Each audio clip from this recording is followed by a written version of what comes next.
পৃথিবীতে আল্লাহ পাক এমন এমন জিনিস সৃষ্টি করেছে যা আমাদের চোখ জুড়িয়ে যায়, মাশাআল্লাহ। কিন্তু ভিডিওটা প্রথম থেকে লাস্ট পর্যন্ত না দেখলে কিছুই বুঝবে না।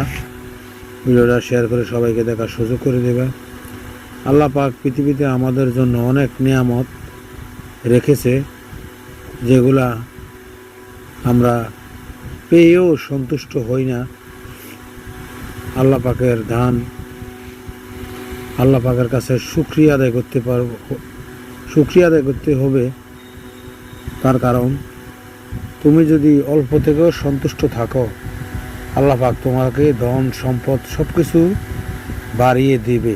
তার কারণ তুমি আল্লাহ পাকের কাছে চাইতে হবে, অন্তরে পরিষ্কার করে খোলা মনে চোখের পানি ঝরে রাতের অন্ধকারে তুমি নীরব জায়গায় বসে বসে তুমি আল্লাহর কাছে চাও। এই সৃষ্টি